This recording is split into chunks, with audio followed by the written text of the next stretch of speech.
এই যে দেখুন দাদারা, রাস্তার বেহালে অবস্থা কি! এই রাস্তাটা অনেকদিন থেকে এরকম হয়ে আছে। এই রাস্তাটা ভালো করার জন্য সকলকে বলা হচ্ছে না, আজকে বিশাল বড় একটা দুর্ঘটনা থেকে বেঁচে গেছে পার্শ্ববর্তী বাড়ি। দেখুন অবস্থা কি! এই যে ট্রাক্টরটা উল্টে গিয়ে একদম বিশাল অবস্থা, দুর্ঘটনা থেকে বেঁচে গেছে।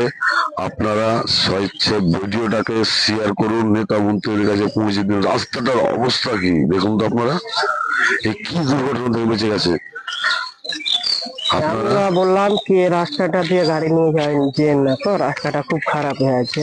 তা গাড়ি ড্রাইভার বললো কি না ভাই চলে যাবেন, আমি দেখেন এদিকে রাস্তাটা খারাপ, ঠিক আছে এদিকে নিয়ে যেন না আপনি।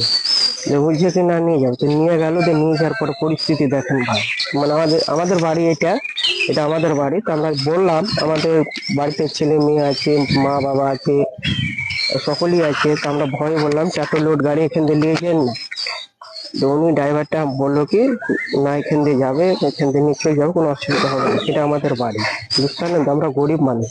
এভাবে যদি লোড গাড়ি নিয়ে যাই, এই রাস্তা খারাপ, তাহলে বাড়ি ঘর যদি ভেঙে যায়, তো আমরা দিন খাটি দিন খাই, তো আমরা কি করে ই করবো, বাড়ি ঠিক করবো, তাই না? এই যে রাস্তাটা দেখছে।